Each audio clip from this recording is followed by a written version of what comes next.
Get out of the car right now or I'll drag you out myself." The words hit the night like a slap. Officer Jake Riley had not even waited for Elena Brooks to answer his first demand. His voice carried the sharp edge of someone who expected obedience, not conversation. To him, she was not a decorated officer, not a mother driving home with her teenage daughter, not a citizen with rights. She was simply someone who had dared to say no. Before we go into this story, where are you watching from today? And if you want more true stories about courage, justice, and the people who refuse to stay silent, subscribe to the channel and give this video a like. It truly helps.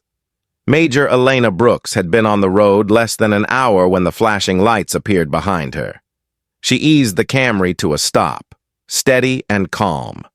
With her daughter Aisha beside her, Elena spent 20 years in the Army, most of that time practicing military law. She understood procedures. She understood authority. But she also understood the limits of that authority. And on this quiet Friday night, she recognized immediately that something was off. Riley approached the car already angry, as if the outcome of the stop had been decided before he even stepped out of his cruiser. He claimed she had crossed the fog line. Elena kept her tone respectful, clear, and steady. She told him she had not crossed anything and asked him to specify his basis for the stop. His jaw tightened. He ordered her out of the car. No explanation, no lawful justification, just raw force disguised as authority. Elena remained calm and cited the cases she knew, Mims and Wilson, the same ones every patrol officer in the country is trained on. She told him the order had to be lawful. He repeated the command louder, leaning into intimidation. Aisha watched her mother with wide, worried eyes, clutching her second phone against her leg. Elena breathed slowly, keeping her daughter in mind with every word she chose. She told Riley she would comply with any lawful instruction. She said it twice. He snapped. He grabbed her wrist, twisted it hard, and pulled her out of the car. She tried to maintain her footing, but he slammed her chest against the hot hood. The metal seared through her shirt as he forced her arms behind her back. The cuffs were tightened past the point of reason. Elena bit down on the pain. She tasted copper. She would later learn the cuffs had broken skin. Aisha whispered, "Mom?" But Elena pushed out a calm breath and said, "Stay inside. Keep your hands where they can see them." She wanted her daughter to feel some measure of safety, even when none existed. Riley searched through Elena's purse and seized her phone. He did not expect a second phone. He did not expect a teenager with the clarity to stream the entire assault without a single word. Aisha held still, barely blinking, recording everything from the angle of her seat. She steadied the phone against her knee, her breath controlled in a way that revealed she had inherited far more from her mother than courage. Riley smirked as he searched. When he found Elena's military ID, he scoffed.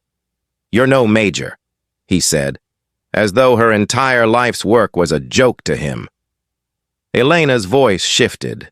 It was colder, sharper, anchored in years of service and the knowledge that she had rights he had just violated.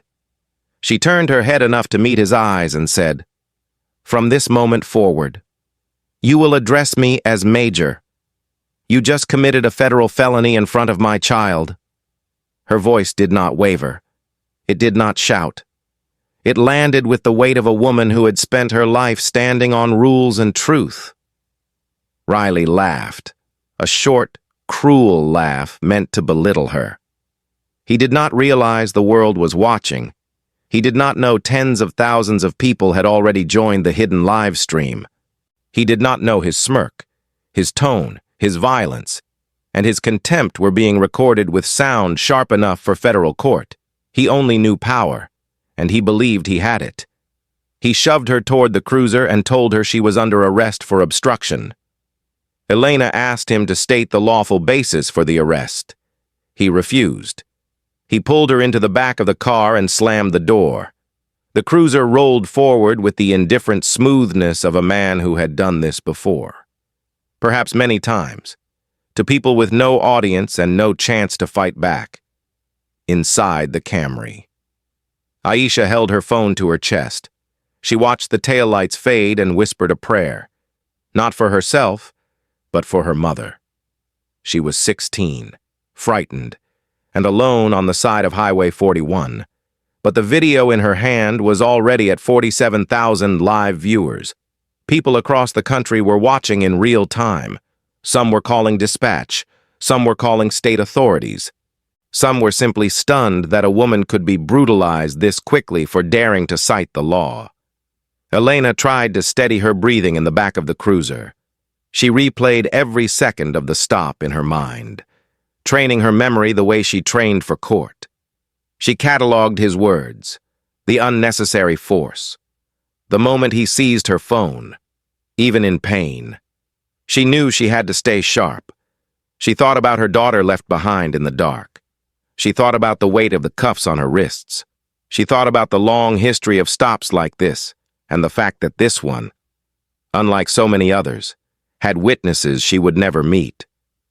When the cruiser pulled into the Brentwood Police Department, she lifted her chin.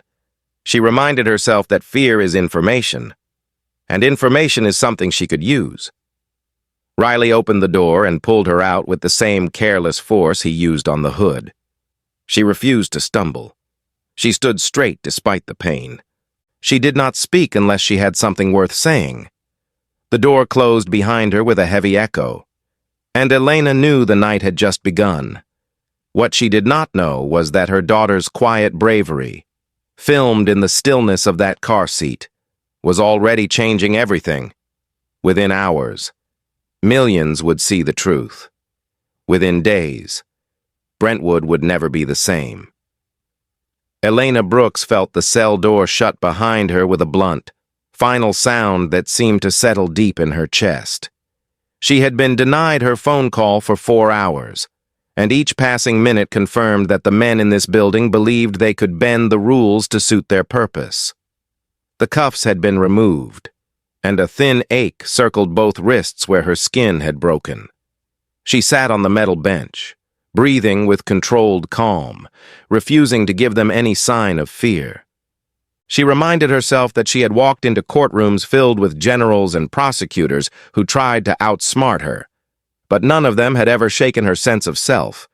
She told herself that this night would not break her either, even as the weight of uncertainty pressed at the edge of her thoughts.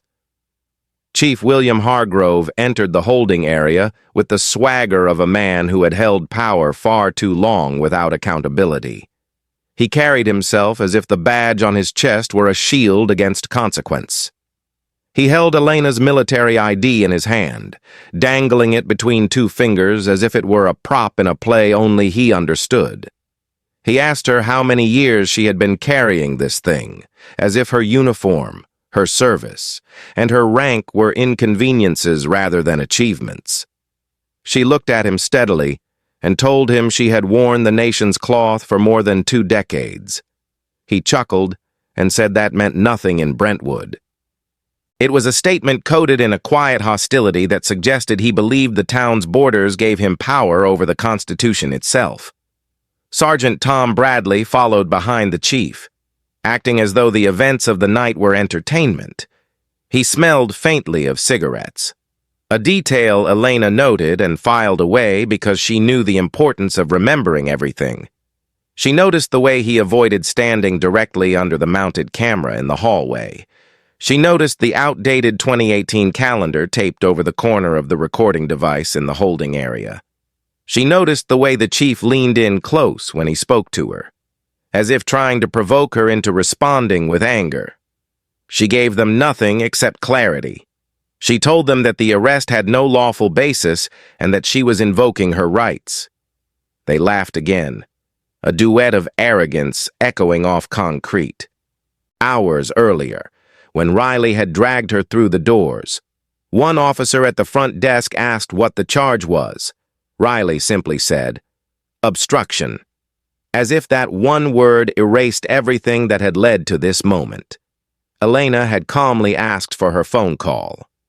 Riley told her she would get it when they were good and ready. That phrase now sat in her memory like a marker. She repeated it silently, committing every syllable to her eventual testimony. She knew the importance of language. She knew the weight of exact words spoken during an unlawful arrest, behind the station's walls. Time moved slowly. The fluorescent lights overhead hummed in a steady rhythm that seemed designed to wear down a person's resolve. Elena sat straight, back firm, refusing to let the environment define her posture or her mood. She told herself that every minute she spent here was one more minute she could document, recall, and use.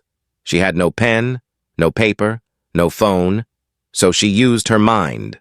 Years of training had prepared her for stressful conditions, and she had one advantage the officers did not know about. Her daughter had the evidence they thought they had seized. While Elena sat in silence, Aisha had already been picked up by her grandmother. The phone in Aisha's hand, the one the officers never discovered, had continued to spread the video across the country. By the time midnight faded into early morning, the stream had reached more than 1 million views. Voices from every corner of the nation were demanding answers. But inside the police department, none of that noise penetrated the walls. The men who had held her believed control was theirs alone. Sometime after 3 in the morning, the holding area became quiet. The shift changed. Riley walked past her cell once more and muttered something about making quota early this month. His tone carried pride, not shame. Elena looked at him through the bars and told him that he would answer for what he had done. He smirked and walked away. That smirk etched itself into her memory, just like every other detail. Near dawn, the hallway door opened again. This time, it was Officer Carlos Mendoza. He approached the cell with a hesitant step, his expression tight with conflict. He held a bottle of water in his hand and whispered that she should drink. He said he was not supposed to be there. He glanced over his shoulder twice before leaning close enough for her to hear him say, "I don't want my son growing up scared of people who wear the same badge I do." His voice trembled with the kind of honesty that appears only when a conscience finally speaks louder than fear. Elena took the bottle, grateful not for the water but for the truth in his tone. She gave him her commander's number and told him he would need it soon. He nodded, and for a moment, his shoulders loosened, as though sharing the truth had lifted a weight from him. When he walked away, Elena closed her eyes and steadied her breathing.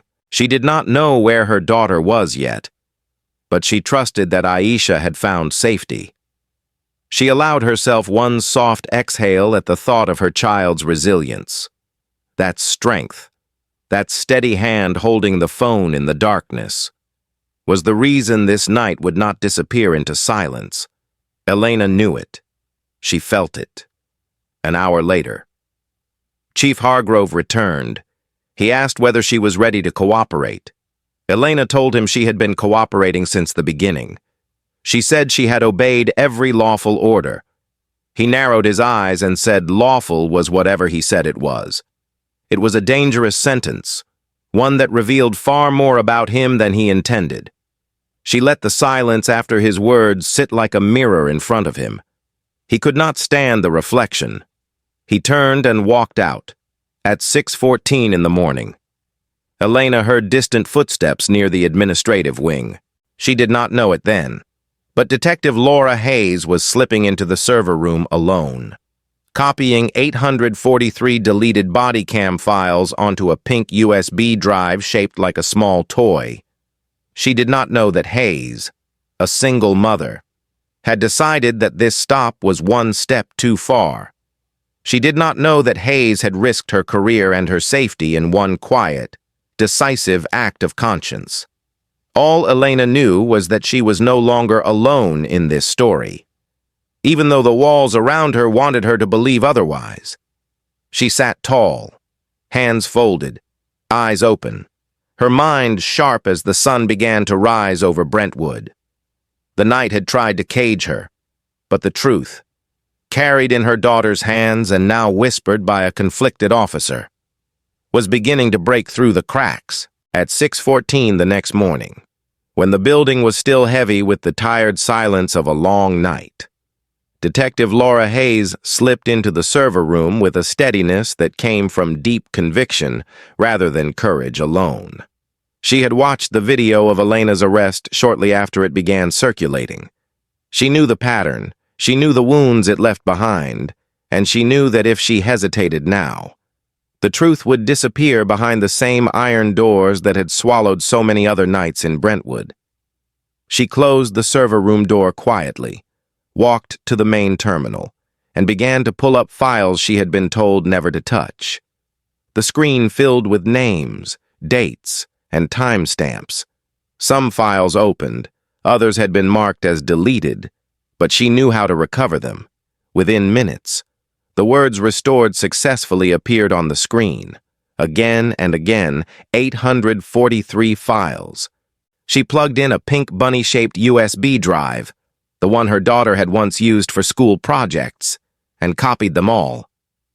Her hands were steady. Her breathing stayed even. She reminded herself that silence was a choice she was no longer willing to make, while Hayes worked quietly. Elena sat in her cell with her back straight and her mind sharp. Hours had passed since Officer Mendoza slipped her the bottle of water and whispered the truth about his fear for his son. She replayed his words with gratitude and caution, knowing a man torn between duty and conscience often stands at the doorway of change.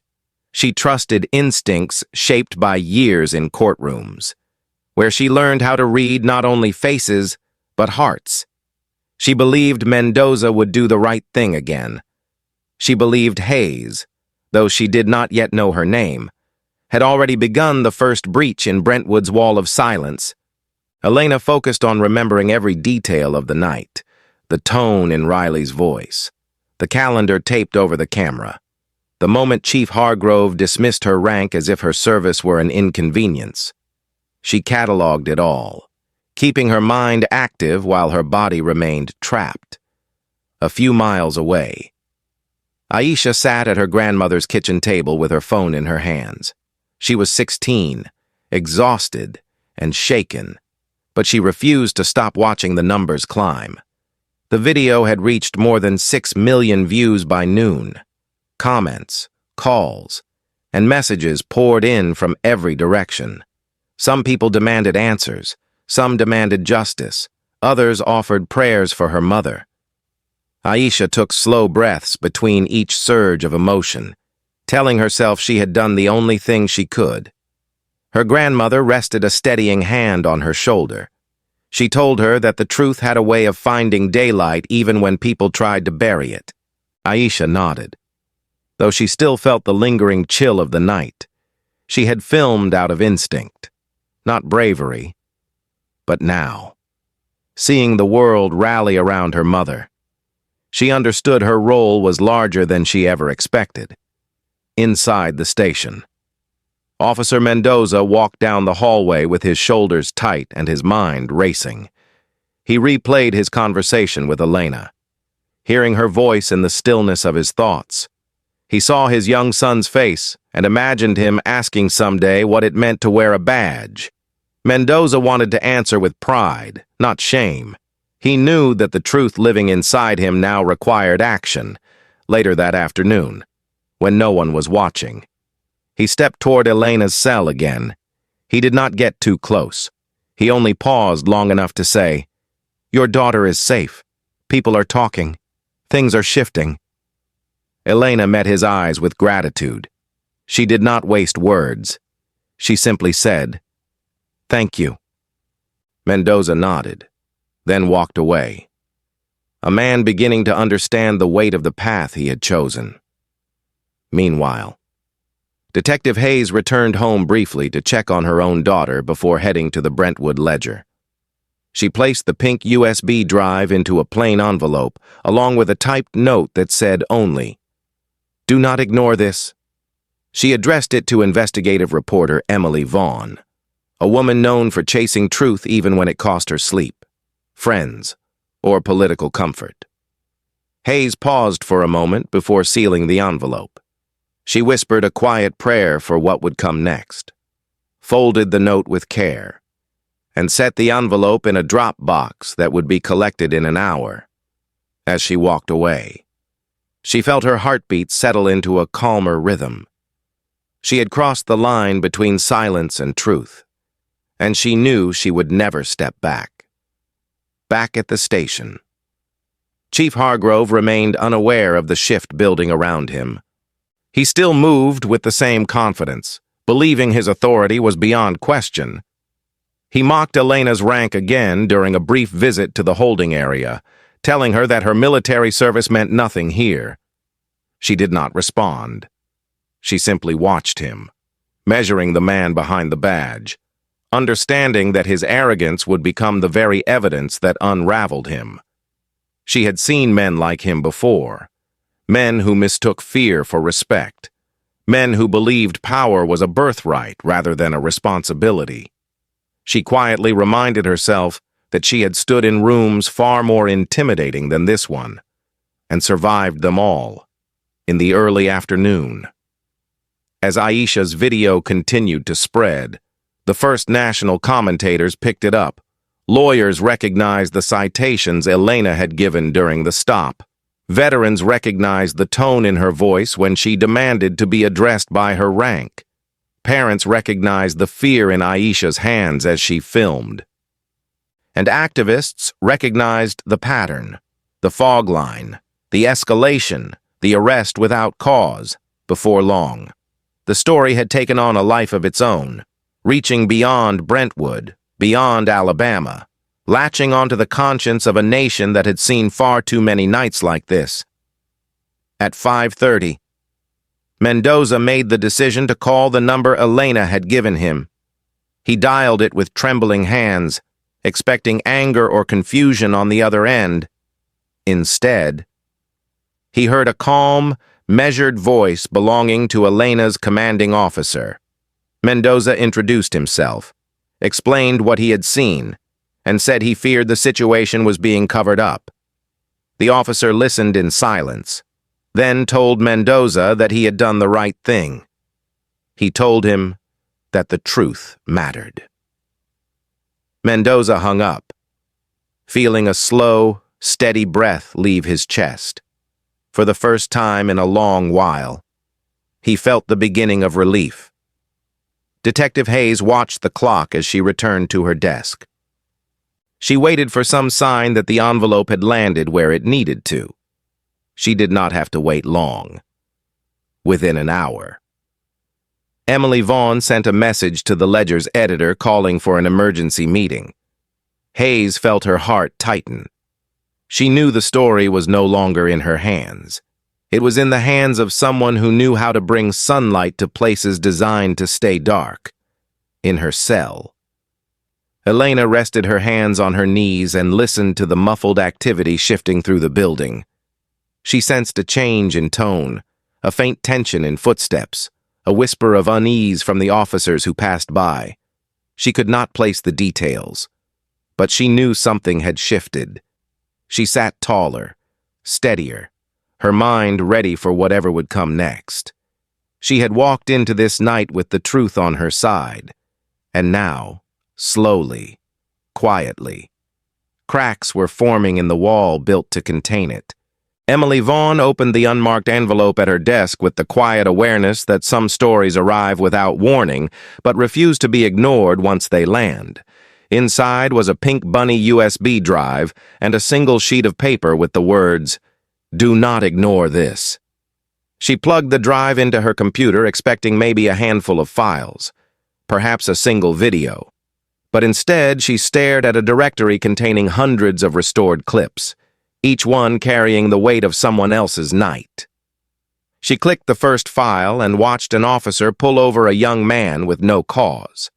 She clicked the next and watched a woman in tears being ordered out of her car while her infant cried in the back seat. She clicked another and saw Officer Riley's face appear, the same expression Aisha had captured the night before. Clip after clip told a story she already suspected, but had never been able to prove. She leaned back in her chair, breathing slowly as anger and clarity settled over her. She knew she had been handed evidence powerful enough to crack an entire system.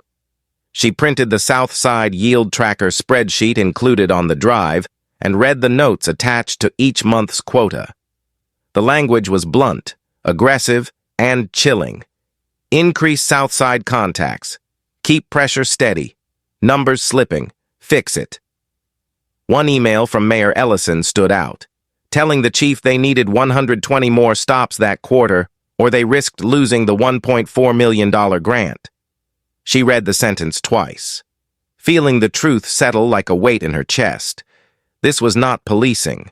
This was a business plan built on the bodies and fear of Southside residents. Emily called her editor and said they needed to meet immediately. She laid out the evidence on the table and said the words every good journalist carries like a sacred promise. "We can't walk away from this." The editor nodded, sober and stunned, and approved the story without hesitation. Emily worked through the evening with a focus sharpened by purpose, cross-checking files, matching timestamps, verifying emails, and preparing a piece that would land like a hammer. She wrote with a clear, steady voice, explaining the patterns, the quotas, the manipulation of federal grants, and the machinery of pressure that had been grinding against Southside for years. She did not embellish. She did not soften. She let the evidence speak, and the evidence spoke loudly, while Emily worked. Elena remained in her cell, unaware of the storm building outside. She sat still, palms resting on her lap, mind calm even as she waited for her first phone call.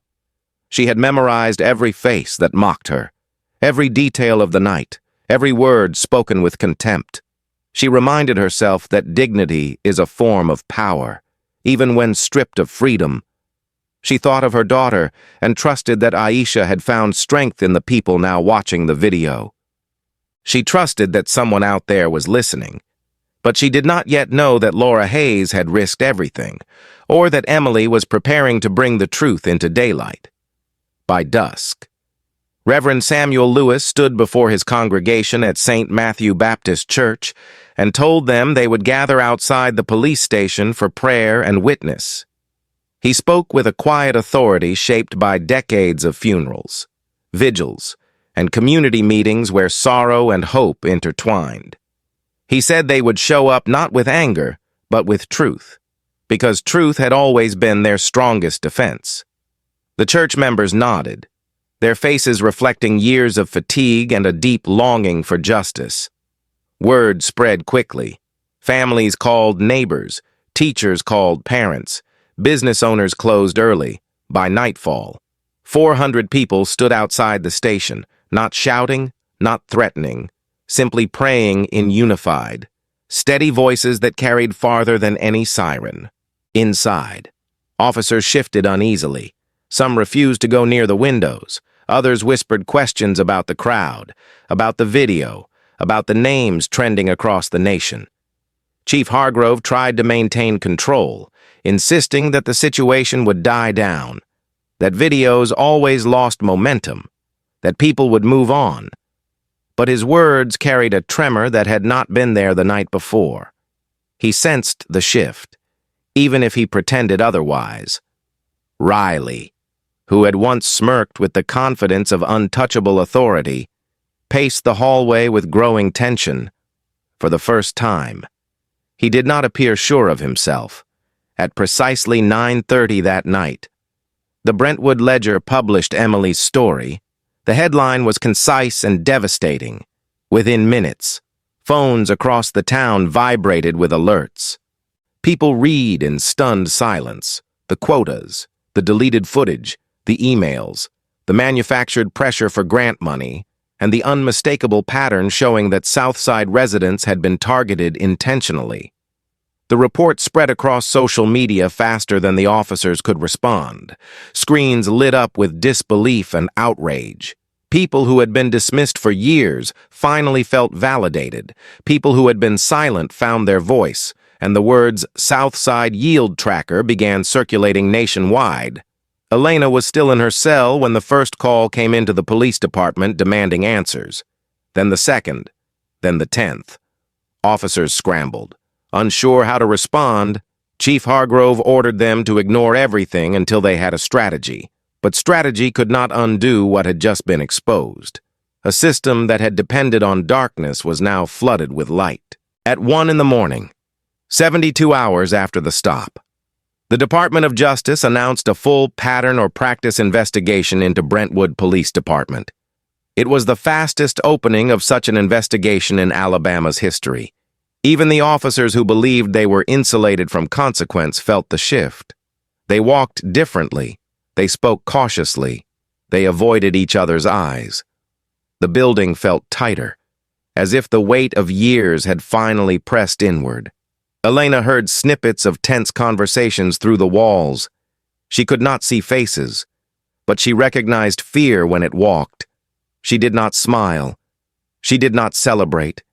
She only breathed in the recognition that truth had begun to find its voice. She sat taller, letting the moment settle without allowing hope to outrun caution. Her legal mind reminded her that accountability is never immediate, never simple, never certain. But her heart told her something had changed. The walls felt different. The air felt different, and the night no longer felt as heavy. In a small home across town, Aisha held her phone and watched as Emily's report appeared across every screen. She leaned into her grandmother's shoulder, weary from days without rest, and whispered, "Mom's going to be okay." Her grandmother nodded, her eyes soft with both relief and anger. They did not celebrate either. They simply sat together in the quiet recognition that a door had opened, and the world had stepped through it. Emily shut down her computer near dawn, exhausted but resolute. She knew the days ahead would be heavy. She knew pushback would come. But she also knew that truth, once exposed, refuses to be buried again. She walked out of the newsroom with a stillness that came from knowing she had done the work she was called to do. And in her cell, Elena placed her hands together, breathed slowly, and prepared herself for the hours to come. She had no idea what the sun would bring.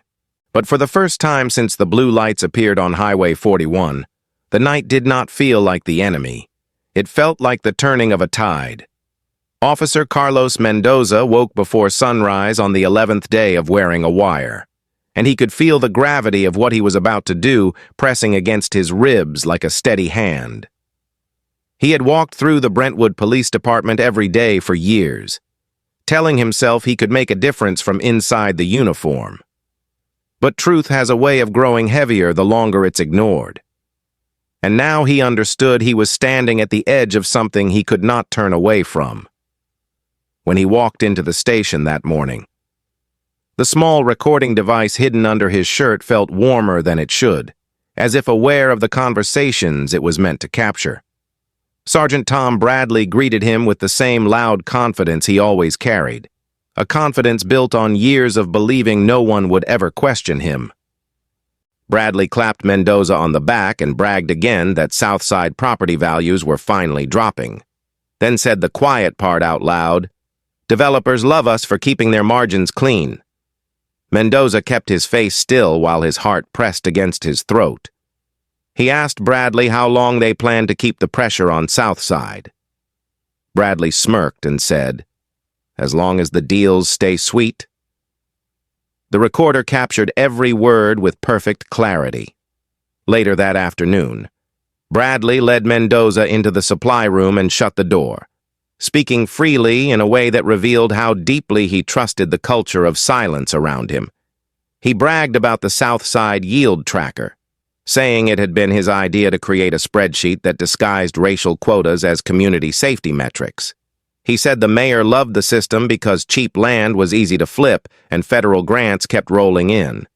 He added that the chief never questioned the numbers because the grants bought new toys for the department. "It's all connected," Bradley said with a grin. "Everyone wins except the people we pull over." Mendoza held his breath. knowing the recorder was capturing the final nail in Brentwood's coffin. At 4:57 the next morning, the sound of boots echoed through the station as FBI agents moved with swift precision. They entered through every door, calling names, securing hallways, and escorting officers away from computers, phones, and filing cabinets. Bradley was found in the server room holding an industrial magnet, trying desperately to erase files he believed would save him. The agents pulled him away from the equipment as he shouted that everything had been taken out of context. His voice cracked, the way a man's voice does when he finally realizes he is no longer protected by the walls he helped build. Officer Riley tried to flee the state. He made it as far as a gas station outside Pensacola, where federal agents found him stuffing $48,000 in cash into the spare tire compartment of his car. He claimed he was going on vacation. They didn't bother responding. The evidence against him was overwhelming, and the video Aisha recorded had become one of the most viewed clips in the country when agents placed handcuffs on him. His face lost the arrogant stillness he once carried so easily. He looked older, smaller, and deeply aware that his life had changed forever, across town. The mayor held a press conference in an attempt to regain control. Richard Ellison stood behind a podium and blamed a few bad apples, insisting the city had no knowledge of wrongdoing.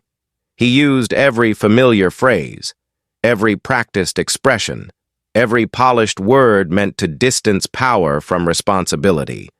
But minutes after his speech, his private emails leaked online. One message in particular spread across the nation like a spark. Keep the heat on South Side until the land is cheap enough to flip. His attempt at political survival collapsed instantly.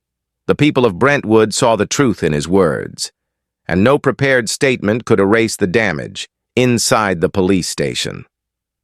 Chief Hargrove watched the chaos unfold with a growing sense of dread. Agents escorted officers past him, some silent, some crying, some shouting that they had only followed orders. Hargrove tried to maintain authority, but it slipped from his grasp the way dry sand slips through an open hand. When an agent informed him he would need to surrender his badge pending investigation, he stared for a long moment before finally unclipping it. For 19 years, he had believed his position insulated him from consequence. Now, he stood small and humbled in a hallway he once ruled without question. As the walls of Brentwood PD shook with consequence, Elena Brooks stepped out of her cell for the first time since her arrest. She was released without apology, without explanation, and without acknowledgement of the injustice she had endured.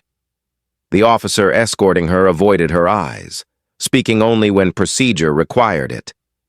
Elena stood with straight posture, refusing to let the building see the fatigue resting in her bones. She asked for her belongings. The officer hesitated before handing them over, knowing the department's fate rested partially on the woman standing before him. When Elena stepped outside into the morning air, she felt a quiet shift in her spirit. She did not smile. She did not celebrate. She simply acknowledged that justice was beginning to breathe. Aisha ran to her mother with tears in her eyes, holding her tight. Elena wrapped her arms around her daughter and whispered that she was safe. She thanked Aisha for her courage, for her presence of mind, for the strength she had shown when confronted with fear. Her daughter's recording had become not only evidence, but a symbol of the power ordinary people hold when they refuse to turn away. That afternoon, the U.S. Attorney's Office announced that multiple officers were being charged, including Riley and Bradley. The mayor was under federal investigation. The chief faced accountability for years of unlawful patterns. And Brentwood PD, once confident in its ability to operate in the shadows, now stood fully exposed. Mendoza walked out of the station with a steady stride, knowing his choices had changed the course of the investigation. He was not a hero in his own eyes. He was simply a man who had reached the end of what silence would allow. When Elena thanked him outside the building, He looked down for a moment and said only, "I just want my son to grow up trusting the people who protect him." She nodded, recognizing a truth deeper than any badge. In the days that followed, the town changed overnight. The station's parking lot was filled with reporters. Residents gathered in community meetings led by Reverend Lewis, who told them that justice begins when ordinary people decide the truth is worth the risk. Families drove past Highway 41 with a newfound understanding of what had been taken from them. Emily Vaughn continued publishing article after article, documenting the collapse with clarity and precision, ensuring the story would not fade into another forgotten headline. And through all of it, Elena remained focused, calm, and deeply aware that this moment, as dramatic as it was, represented only the beginning. A system does not fall in one night. It falls when the people it was built to intimidate refuse to bow. The collapse had begun. The reckoning was coming. The first day of the federal trial arrived with a quiet weight that everyone involved could feel. Even before the judge entered the courtroom, Major Elena Brooks, now wearing her dress blues, walked to the witness stand with deliberate steps, each one shaped by 20 years of military service and the long, painful memory of that October night. She carried herself not as a victim seeking sympathy, but as an officer determined to speak truth with clarity and control. When the prosecutor began questioning her, Elena answered with the same measured precision she used in military tribunals. She recounted the moment the blue lights appeared, the unlawful commands, the force used against her, the pain of the cuffs biting deep into her wrists, and the words she said to Officer Riley that had echoed across the country. "From this moment forward, you will address me as Major." Those sitting in the room leaned slightly forward as she continued, her voice steady, her posture firm, her recollection exact. She described the smell of cigarettes on Sergeant Bradley, the calendar taped over the camera in the holding area, and the hours she spent denied a lawful phone call. Nothing she said was exaggerated. Nothing was softened. She spoke as a woman who had lived through injustice but refused to be defined by it, across the room. Riley sat pale and tense, avoiding eye contact. The arrogance that once fueled his decisions had drained away, leaving only a rigid stillness. His attorney shifted uneasily each time Elena referenced procedure he had ignored or rights he had dismissed. When shown the footage Aisha recorded, Riley stared down at the table, hands clasped so tightly the knuckles turned white. The jury watched him closely, assessing not just the evidence but the man's inability to account for his own actions. Next came Officer Mendoza. When he walked to the stand, he moved with a humility shaped not by fear, but by acceptance. He had chosen this path, and he would follow it wherever it led. The prosecutor began with routine questions, but the courtroom grew still when Mendoza described the 11 days he spent wearing a wire. His voice trembled once, only briefly. When he said he had done it because he wanted his son to believe in the meaning of the badge, he revealed every detail. Bradley bragging about dropping Southside property values, the mayor's pressure for quotas, the manipulation of federal grants, and the culture that rewarded officers for targeting people who looked like the families living on Southside streets. When the prosecutor asked him why he hadn't spoken earlier, Mendoza admitted that fear had held him silent for too long. But silence lets harm grow, he said softly. Elena watched him with deep respect, knowing the courage it took to break from a system designed to punish dissent. Detective Laura Hayes testified next. She took the stand with the quiet composure of someone who had traded safety for truth long before she was asked to explain herself.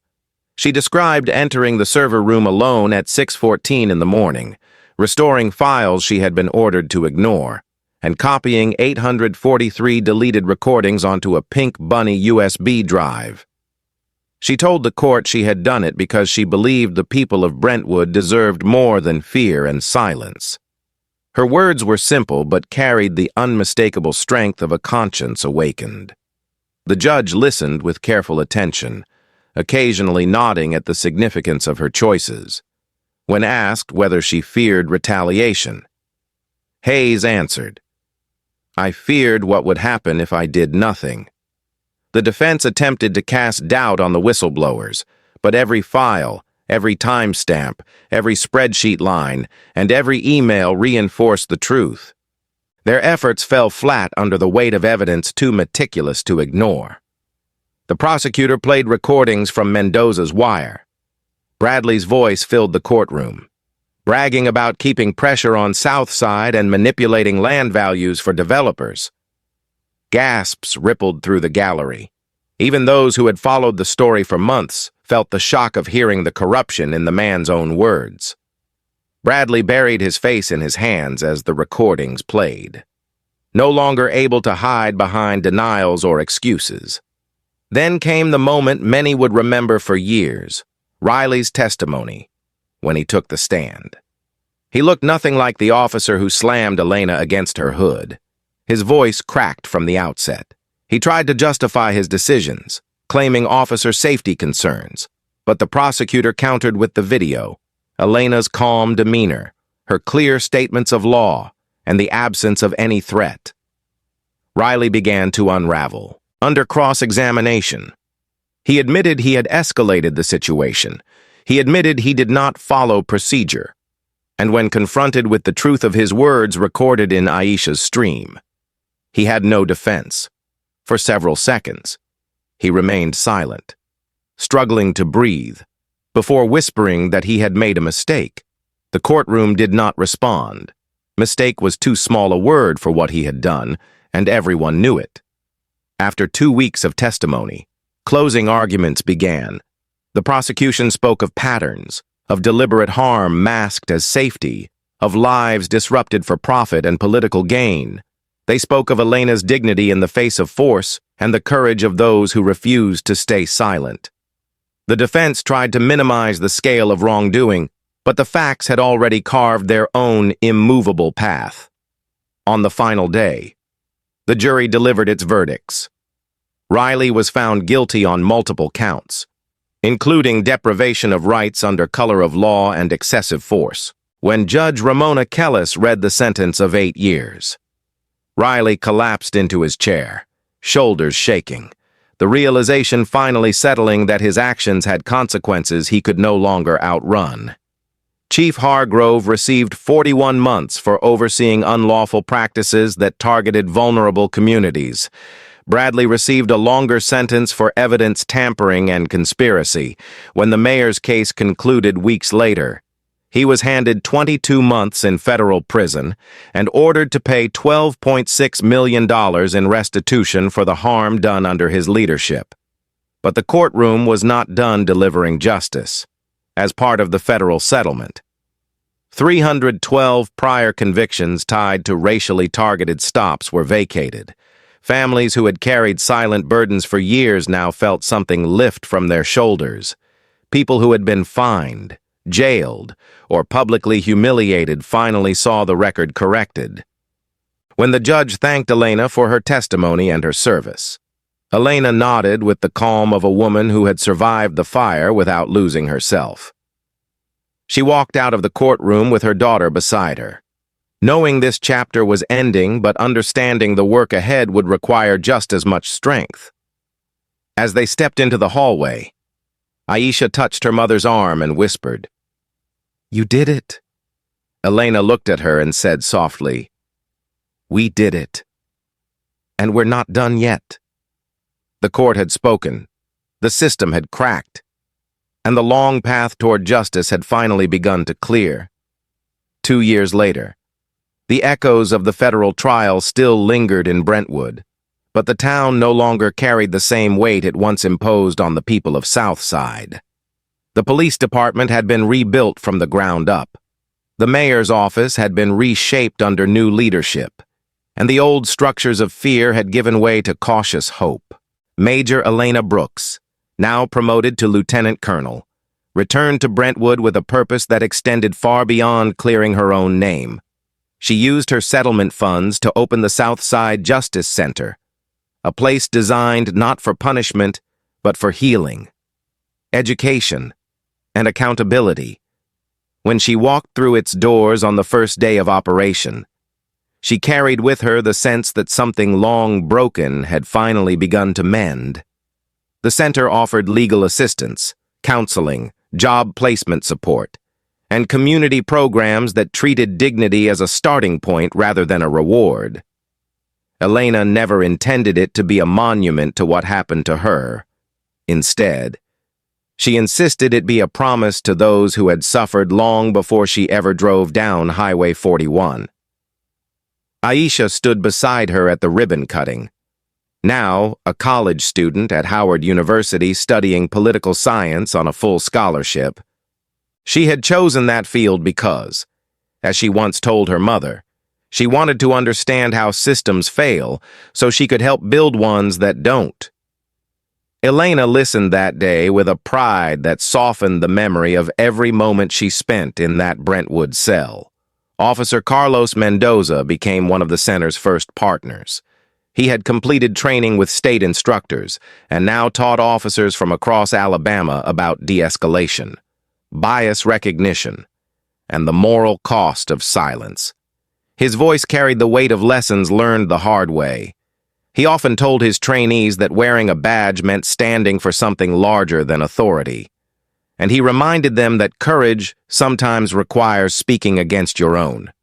People listened, not because he spoke loudly, but because he spoke from a place shaped by fear, regret, and eventual redemption. Detective Laura Hayes transferred to the newly formed Office of Professional Standards, where she continued her work, determined to ensure no evidence would ever be buried again. She visited the Southside Justice Center often, not for praise, but because she believed the story of Brentwood had taught her something she did not want to forget. That truth is not accidental. It must be chosen across town. Reverend Samuel Lewis used the aftermath to rebuild both hearts and relationships. He held community meetings where families spoke openly about years of fear and frustration. He organized restorative conversations between young people and new officers, helping each side see the humanity of the other. He often said that justice was not a moment but a journey, and he wanted Brentwood to walk that journey together. Emily Vaughn continued her reporting, documenting the reforms and following the cases of the 312 vacated convictions. She wrote about families who finally had their names cleared, about the ripple effects of Elena's courage, and about the ways small towns change when truth forces its way into the open. Her articles ensured that Brentwood's story would not fade into the long list of forgotten injustices swallowed by time. Elena visited the Justice Center often, but kept her personal life quiet. She focused on rebuilding family rhythms with her daughter, on healing the places her experience had cracked, and on letting herself breathe without waiting for the next blow. One afternoon, 2 years after the night that changed everything, she asked Aisha if she wanted to drive with her along Highway 41. Aisha nodded, understanding the significance without needing to ask questions. They drove in silence at first, the kind of silence that carries both memory and release. Elena kept her hand steady on the wheel, her breath even. She had not driven this route since that night. She had avoided it not from fear, but from the fatigue of revisiting pain that no longer defined her. Now she felt ready. Not because the road was different, but because she was. As they approached the stretch where the stop took place, Aisha glanced at her mother and spoke with the quiet honesty of someone who had grown in the shadow of trauma, but refused to let it shape her future. She asked, "Were you scared that night?" Elena kept her eyes forward, letting the question settle before answering. She took a slow breath and said, "Terrified." Then she added something she had never said aloud before. "But fear is just information. And I decided what to do with it." Aisha nodded slowly, her expression reflecting both admiration and understanding. It was the kind of exchange that stays with a child for a lifetime, the kind that reshapes how courage is defined. They continued driving until they reached the newly installed sign at the edge of town. It read, "Welcome to Brentwood. All are equal under the law." The words were simple, but they carried the weight of a hard-won truth. Elena parked the car nearby and stepped out with her daughter. They stood together, letting the moment wash over them. Elena did not smile widely, but her eyes softened in a way Aisha had only seen when her mother felt something deep and quiet. She reached out and touched Aisha's shoulder, a gesture that said everything words could not. Behind them lay the old Brentwood, a town once defined by quotas, silence, and the unchecked authority of a few men. Ahead of them stretched a community still healing, still learning, still rebuilding, but now walking towards something better. Elena understood that justice is rarely swift. It is rarely simple. But when it comes, it changes not only laws and institutions, but hearts and futures. As they returned to the car, Elena glanced once more at the sign. She sensed that the road she had traveled, painful as it was, had given rise to something larger than her own story. It had given voice to people long ignored, restored dignity to those who had been diminished, and created a path for her daughter's generation to walk with clearer eyes and stronger purpose. When she started the engine, she allowed herself one quiet thought, spoken only in the silence of her mind. Justice had taken time, but it had come. And now, the new road lay open before them. Thank you for spending your time with this story. If it moved you, please take a moment to subscribe, leave a like, and share it with someone who cares about justice. Your support helps these stories reach the people who need to hear them.